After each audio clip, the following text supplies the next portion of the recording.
오늘은 한마음 공동체 교회라는 제목으로 말씀 전하겠습니다.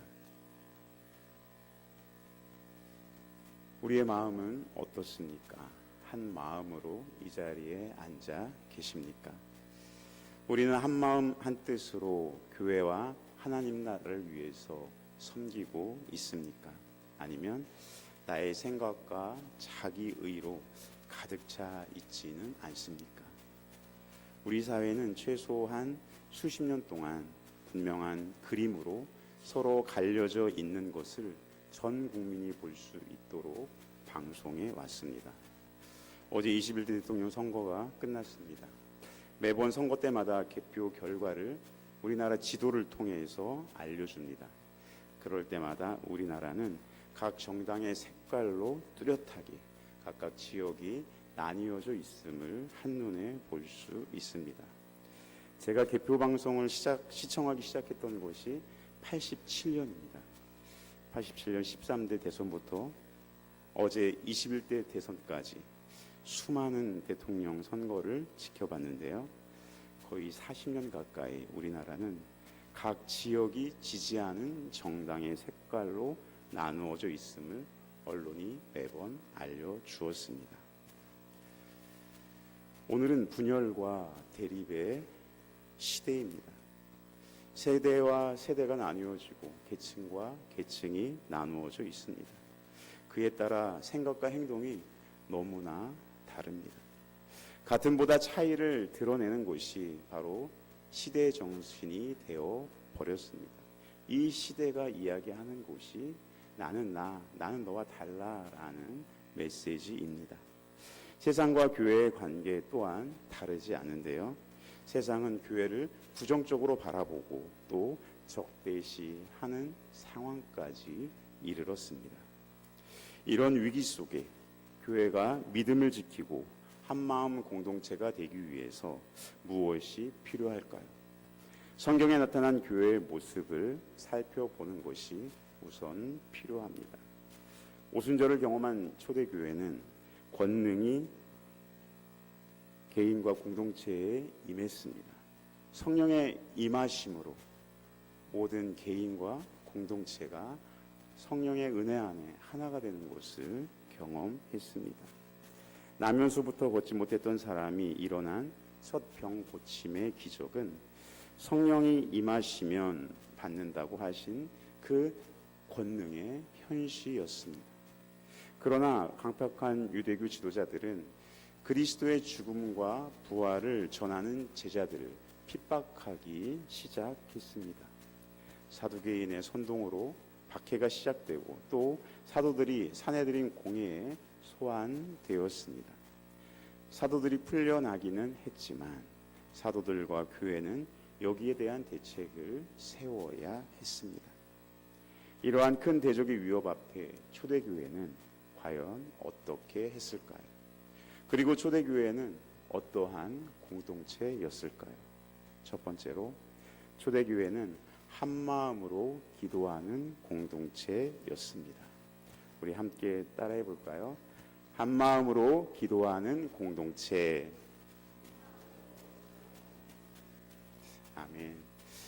풀려난 사도들이 모든 일을 알리자 초대교회 성도들은 한 마음으로 함께 소리 높여 기도하기 시작했습니다. 사도들의 문제는 모두 자신들의 문제로 받아들이고 말 그대로 한 마음 한 뜻으로 간절히 하나님께 기도합니다. 이처럼 초대교회는 당시 가장 큰 세력이었던 사내들인 공의의 위협에 직면하자 이렇게 기도했던 것입니다.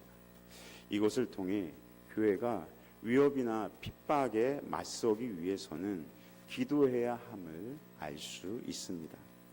이들은 어떻게 기도했고 또 어떤 하나님을 불렀는지 살펴보겠습니다. 오늘 본문 24절 말씀입니다. 함께 읽습니다. 그들이 듣고 한 마음으로 하나님께 소리를 높여 이르되 대주제여 천지와 바다와 그 가운데 만물을 지은 이시오. 아멘. 기도할 때 하나님에 대해 두 가지를 고백합니다. 첫째는 창조주 하나님이시다라는 것이고, 둘째는 모든 창조물을 다스리시는 대주제 하나님이시다라는 것입니다. 대주제는 창조하신 그 모든 것을 다스리시는 주님이라는 뜻입니다. 초대교회는 하나님에 대한 이러한 신앙 고백을 통해서 유대의 최고 권력을 지닌 사내들인 공회 앞에 맞서야 하는 두려운 상황 속에서도 평안을 누리며 담대할 수 있었습니다. 강한 위협에 직면한 초대교회 공동체는 하나님이 어떠한 분이신지 다시 한번 생각하지 않을 수 없었습니다. 이들의 기도의 내용을 살펴보겠습니다. 25절, 26절 말씀입니다. 함께 읽습니다. 또 주의 종 우리 조상 다윗의 입을 통하여 성령으로 말씀하시기를 어찌하여 열방이 분노하며 족속들이 허사를 경영하였는고 세상의 군왕들이 나서며 관리들이 함께 모여 주와 그의 그리스도를 대적하도다 하신 이로소이다. 아멘. 우리가 방금 읽은 이 구절은 바로 시편 2편의 1, 2절 내용을 인용한 것입니다. 예수 그리스도와 교회의 고난을 예언의 성취로 이해하고 있었던 것이죠. 예수님의 고난과 죽음은 이미 성경에 예언된 것으로서 헤롯과 빌라도가 이방인과 이스라엘 백성들과 야합하여서 하나님의 종 예수를 대적한 것입니다. 물론 그것은 하나님께서 권능과 미리 정하신 뜻대로 이루신 것이기도 합니다. 악한 세력들은 자신들이 승리한 것처럼 기뻐했지만 모든 배후에 하나님의 뜻과 섭리가 있었습니다. 예수님께서 겪으신 고난은 현재 고난 속에 있는 우리에게도 동일하게 적용될 수 있습니다. 교회가 고난을 당할 때 겉으로는 대적자들이 성공한 것처럼 보이지만 실제로는 하나님께서 예정하신 뜻의 성취라는 것입니다. 헤롯과 빌라도가 예수님을 십자가에 죽게 했지만 그 일은 바로 하나님의 구원 계획의 성취였습니다. 예수님께서 십자가에 달려 죽으심으로 인해서 우리의 구원이 시작된 것이죠. 그렇기에 교회는 종종 찾아오는 고난에 대해 두려워하거나 위축되어서는 안 됩니다. 더 나아가서 낙심해서는 결코 안 됩니다. 하나님은 모든 것을 주관하시는 대주제이신 하나님이시며 고난을 통해서도 일하시기 때문입니다. 그래서 교회를 예수님을 우리 주 그리스도라고 고백하는 공동체라고 하는 것이죠. 하나님께서 예수 그리스도를 통하여서 그 이루신 일을 믿고 의지하며 기도합니다. 그러면 기도의 결론과 목적은 무엇일까요? 우리 29절, 30절을 통해서 함께 살펴봅니다. 우리 함께 읽습니다. 주여 이제도 그들의 위협함을 굽어 보시옵고 또 종들로 하여금 담대히 하나님의 말씀을 전하게 하여 주시오며 손을 내밀어 병을 낫게 하시옵고 표사와 표적과 기사가 거룩한 종 예수의 이름으로 이루어지게 하옵소서 하더라. 아멘.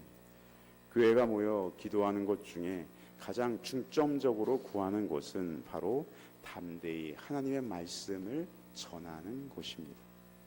이를 위해서 첫째로 사내들인 공회의 위협으로부터 살펴달라고 간구합니다.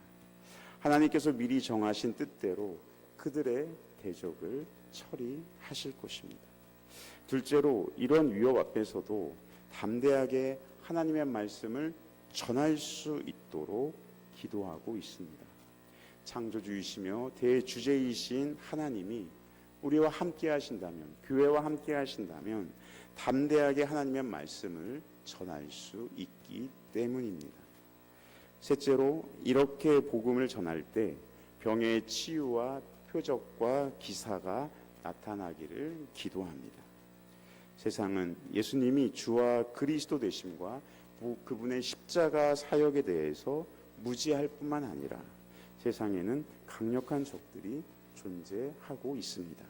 그래서 복음이 참되다는 사실이 예수님의 권능으로 확실히 증명되는 그러한 표적을 구했던 곳입니다. 이러한 초대교회의 기도에 하나님께서는 어떻게 응답하십니까?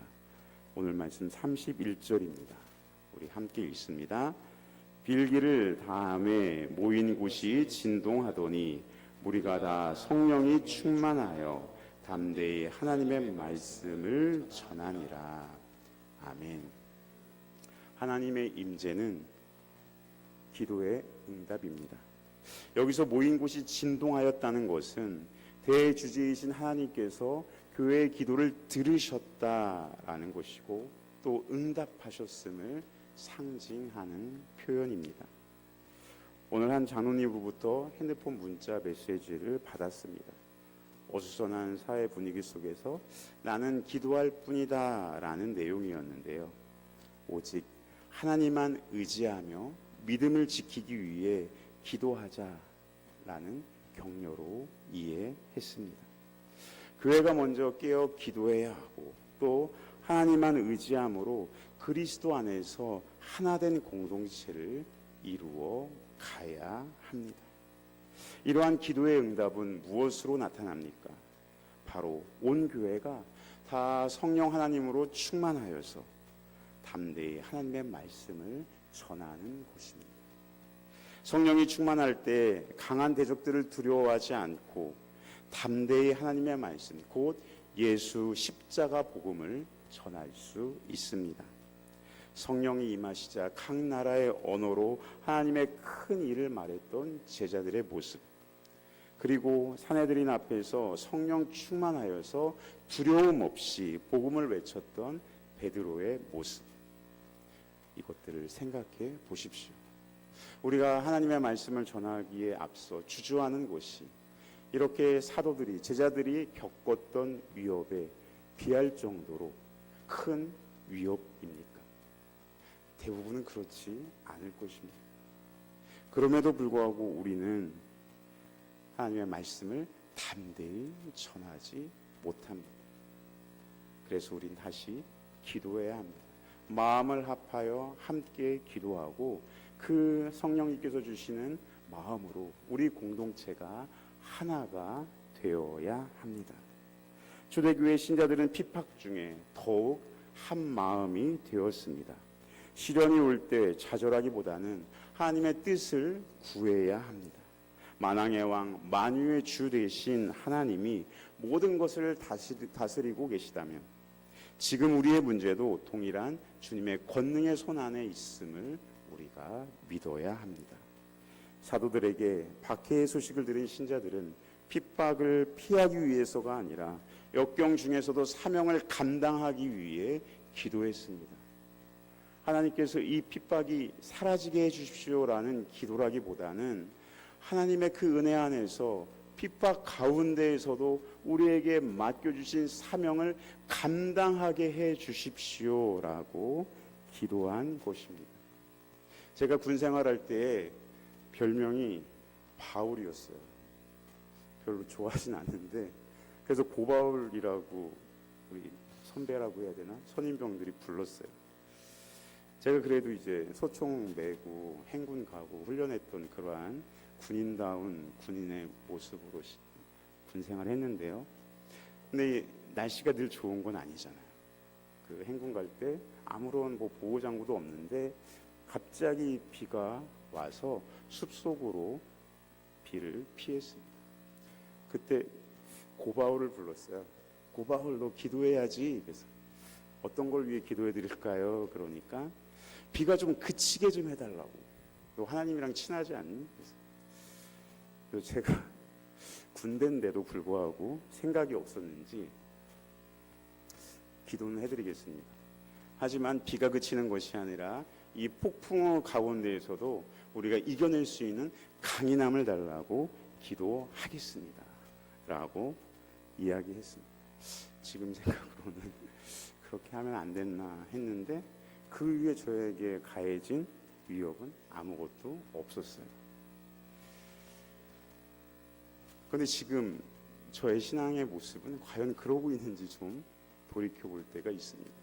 과연 힘든 과정, 어려운 상황이 그냥 피해져 가면, 그냥 사라져 주었으면 하는 그 마음의 중심이 있지는 않은지, 이 환난 속에, 환난도 아니고 이 지금 힘들고 피곤한 이 어려움 속에서라도 하나님께서 맡겨주신 사명이 무엇인지 분명히 깨닫고 그 사명을 위해 기도하며 나의 삶을 드리는 각오를 새롭게 하는 기도가 저에게도 필요한 것 같습니다.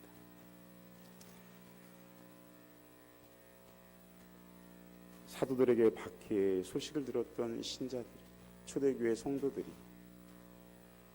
그 하나님께서 주신 사명을 감당하기 위해 기도했던 것처럼 더 담대히 말씀을 전포하고 하나님의 능력이 함께하기를 구했을 때 성령의 충만을 경험했던 것처럼 우리 가운데에서도 그러한 놀라운 은혜와 하나님의 분명한 사명을 감당하게 되는, 깨닫게 되는 그 은혜가 있기를 주님의 이름으로 축복합니다. 아멘. 두 번째로는 초대교회는 한 마음으로 나눠주는 공동체였습니다. 우리 함께 외쳐볼까요? 한 마음으로 나눠주는 공동체. 예. 함께 모여 기도한 무리는 이제 한 마음과 한 뜻이 되었습니다. 그리고 개인의 소유에 대한 태도까지 변화되었습니다. 자기 중심성에서 벗어나 물건을 통용하고 자기의 것을 자기의 것으로 여기지 않았습니다. 32절 말씀 우리 함께 살펴봅니다. 시작. 믿는 무리가 한 마음과 한 뜻이 되어 모든 물건을 서로 통용하고 자기 재물을 조금이라도 자기 것이라 하는 이가 하나도 없더라. 아멘. 우리가 방금 읽은 이 34절 이하에서 서술되고 있는 교회의 모습은 31절에서 성령 충만으로 나타난 직접적인 결과입니다. 초대교회 성도들이 산헤드린 공의의 그 위협에 맞서서 기도했을 때 성령 충만하였고 그들이 기도한 장소가 진동하였는데 그 다음의 행동이 바로 한마음 한뜻이 되어서 서로의 물건을 통용하고 자기의 것을 자기의 것으로 주장하지 않는 일이 벌어졌습니다. 사실 자신의 소유를 자기 것이라고 하지 않으며 서로 공동으로 사용하는 모습은 이미 오순절 성령 강림 직후에 형성된 교회의 모습이었습니다. 사도행전 2장에서 우리가 이미 살펴보았습니다. 이것을 보면 2장에서 나타났던 그 초대교회의 모습이 일시적이지 않고 지속되었다는 것을 알 수 있습니다. 그러므로 초대교회에는 두 가지가 없었다고 합니다. 첫째는 자기 재물을 자기의 것이라고 하는 사람이 없었고, 둘째는 그래서 가난한 사람이 없었습니다. 이 모습은 이 세상에 존재하는 그 어떠한 공동체도 이루지 못한 결과였습니다. 우리 주님으로부터 온 초월적인 모습의 결과입니다. 어떻게 이런 초월적인 공동체가 탄생할 수 있을까요? 그것은 초대교회가 한 마음과 한 뜻이 되었기 때문입니다. 성령 안에서 한 마음과 한 뜻이 되었기 때문에 가능한 일이었습니다. 나중에 바울 사도가 쓴 바울 서신에 잘 정리된 것처럼 예수 그리스도의 십자가의 은혜로 한 성령을 받아 한 몸이 되었기 때문입니다. 하나님의 말씀은 모든 사람을 마치 한 사람처럼 만들어 버렸습니다. 성부, 성자, 성령 삼위 하나님 안에서 한 마음이 되었습니다. 삼위 하나님이 하나이신 것처럼 그 안에 그리스도 안에 있는 모든 교회의 구성원들이 하나가 되었습니다. 여기서 한 마음과 한 뜻이 되었다는 것은 모든 생각과 의견이 일치했다는 말일 뿐만 아니라 상대의 필요를 자기의 필요로 여기게 되었다는 것까지 의미합니다. 엄청난 은혜로 빚을 탕감받은 자들은 거저받은 은혜를 거저 줄 수 있습니다. 아무도 재물을 자기 소유로 여기지 않았습니다. 재산의 공유는 공동체의 기본 원칙이 되었습니다. 예수님의 죽음과 부활로 탄생한 진정한 언약 공동체를 하나님께서는 이렇게 세워 가신 것입니다. 자신이 가진 것을 지키기에 급급할 뿐 아니라 다른 사람의 것까지 빼앗기 위해 애쓰는 것이 창세기 3장 이후의 인간의 모습입니다. 그리고 인간이 만들어낸 사회 시스템입니다. 이런 이기심과 탐욕으로 인한 폐해를 해결하고자 많은 사회 운동이 일어났지만 결국 그 목적을 달성하지 못하고 실패했습니다. 오직 성령의 충만함을 받아야만 소유의 욕망에서 벗어나 필요한 자들에게 자기의 소유를 내어줄 수 있는 것입니다. 바로 그건 기적인 것이죠. 그런 모습이 나한테 자주 일어나지 않는다고 해서 실망한 필요는 없습니다. 그거는 기적이 임해야 가능한 것입니다. 어떤 기적이요? 성령께서 내 안에 충만히 역사하셔서 하나님의 마음을 바로 나에게 주실 때 가능한 일입니다. 많은 사회운동을 하는 사람들이 의무적으로 단위적으로 그 일을 하다가 실족하거나 변질되어 버렸고 결국 이 지구상의 어떠한 역사 속에서도 자기의 것을 남을 위해 내어주는 공동체나 사회나 나라는 없었습니다. 오직 성령의 충만을 받은 교회 공동체만이 그 일을 감당했습니다.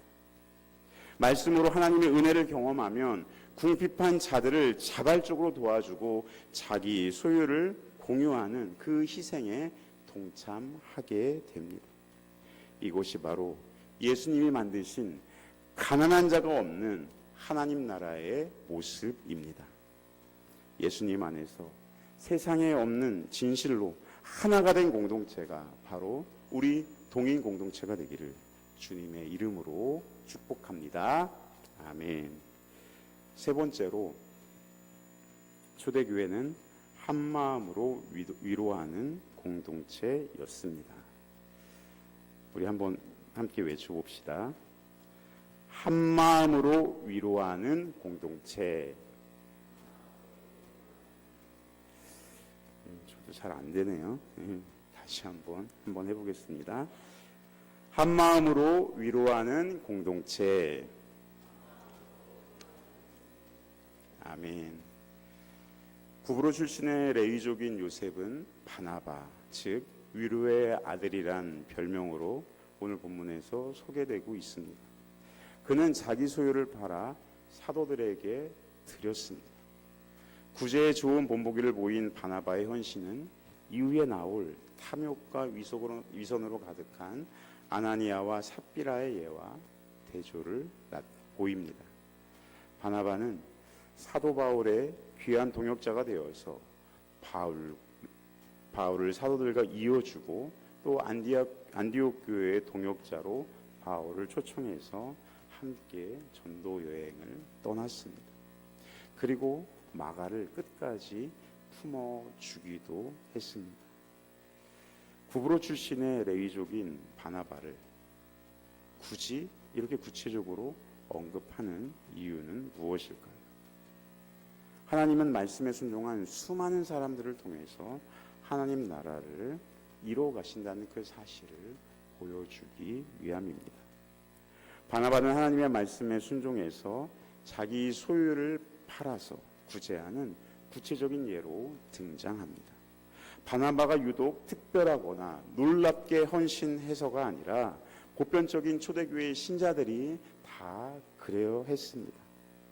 하나님은 말씀에 순종하는 그러한 평범한 사람들을 통해서 하나님의 위대한 역사를 그려 가십니다. 그럼에도 불구하고 바나바의 이름을 직접 기록한 것은 앞으로 등장할 여러 사건을 예고하기 위한 인물이기 때문입니다. 그는 형제의 필요를 위해 재산을 팔았습니다. 그뿐만 아니라 앞으로도 바울과 마가를 비롯한 어려운 상황에 처한 사람을 도와줄 위로자입니다. 우리는 이러한 바나바의 모습을 통해 실제로 예수님을 따르는 것이 무엇인지 알 수 있습니다. 마가복음 2장은 예수님이 중풍병자를 고치는 이야기로 시작합니다.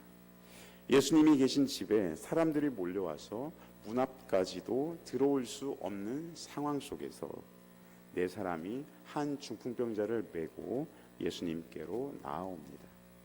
무리들 때문에 집으로 들어갈 수가 없자 그들은 예수님이 계신 그 집에 지붕을 뚫어서 병자가 누워있는 침상을 달아 내립니다. 획기적인 생각이라고도 할 수 있는데 상식선에서는 하지 않는 일을 한 것이죠. 누가 봐도 무모하고 무례한 행동입니다. 그러나 예수님은 그들의 믿음을 보시고 중풍병자에게 죄 사함을 받았다고 말씀하십니다. 또 일어나 내 상을 가지고 집으로 가라고 중풍병자에게 명령하십니다. 곧 중풍병자가 일어나 자기의 침상을 들고 모든 사람 앞에서 집 밖으로 걸어 나갑니다. 무엇이 이것을 가능하게 했을까요? 물론 예수님을 하나님으로 인정하는 믿음이 있었기 때문에 가능합니다.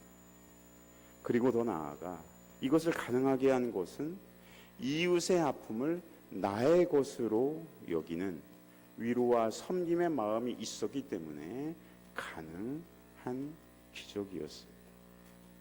혹시 하나님께 쓰임받는 사람은 탁월한 재능과 놀라운 능력을 가진 사람이어야 한다고 오해하고 계시진 않습니까? 어떤 사람들은 높은 지위 또 놀라운 죄송합니다.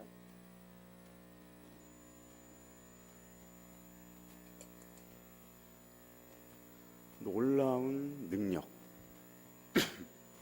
그리고 성취와 업적을 강조합니다. 그러나 하나님은 말씀에 순종한 평범한 사람들을 통해서 일하십니다. 말씀을 듣고 순종하며 자기의 소유를 바친 바나바와 같은 수많은 사람들을 통해 하나님은 교회를 세우시고 이끄십니다.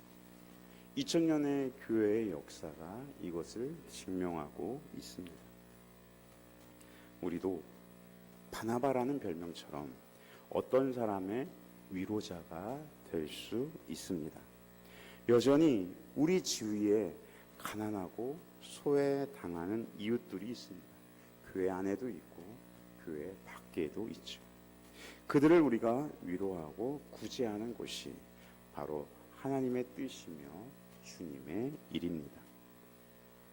하나님은 말씀에 순종하는 사람들을 찾고 계십니다. 똑똑하고 탁월한 사람들은 많지만 하나님의 말씀에 순종하는 사람은 적습니다.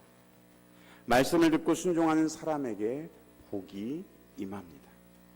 하나님 나라의 복이 임하는 것이죠. 바나바는 특별한 사람이 아니라 말씀에 순종한 평범한 사람이었습니다. 하나님께서는 바나바를 통해서 초대교회를 세우시고 또 핍박자 바울을 동역자로 삼아 세계 선교의 지평을 열게 하셨습니다. 바나바와 같이 예수님을 따르는 제자들이 필요한 때입니다. 가난하고 소외된 자들을 위로하고 또 어려움에 처한 사람들을 돕고 세워서 함께 주의 일을 감당해야 합니다.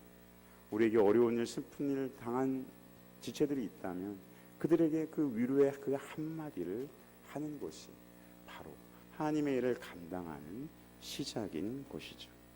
누구든 위로자와 조력자가 될 수 있습니다. 주위를 돌아보아 사랑과 선행으로 우리가 한 마음이 하나님의 마음으로 하나가 된 공동체를 이루어 가야 합니다. 어렵지 않습니다. 큰 일을 해서도 아닙니다. 오직 하나님의 말씀에 순종하심으로 그 작은 순종 하나하나가 모여서 아름다운 우리 동인 공동체를 이루어 가기를 주님의 이름으로 축복합니다. 아멘. 이제 말씀을 맺겠습니다. 박해는 성령의 역사를 중단시킬 수 없었습니다. 오히려 박해를 통해 교회는 더욱 든든하게 다져졌습니다. 믿음의 성령 공동체는 박해 속에서도 흔들리지 않고 배우고 예배하고 나누고 증거하는 삶을 살았습니다. 하나님은 말씀으로 한 마음이 되게 하셔서 주님의 일을 감당하게 하십니다. 이를 위해 우리는 어떠한 공동체가 되어야 합니까? 초대교회와 같은 공동체가 되어야 합니다. 처음 우리가 얘기했던 것처럼 외쳤던 것처럼 한 마음으로 기도하는 공동체, 한 마음으로 나눠주는 공동체, 한 마음으로 위로하는 공동체가 바로 우리 교회의 모습이어야 합니다. 우리가 함께 하나님의 말씀을 듣고 한 마음으로 기도할 때 성령 안에서 하나가 될 것입니다. 이제 우리가 가진 그 자기중심성에서 벗어나 우리의 이기심에서 벗어나 담대히 복음을 전파하고 희생과 섬김으로 세상을 위로하는 우리 모두가 되기를 주님의 이름으로 축복합니다. 아멘.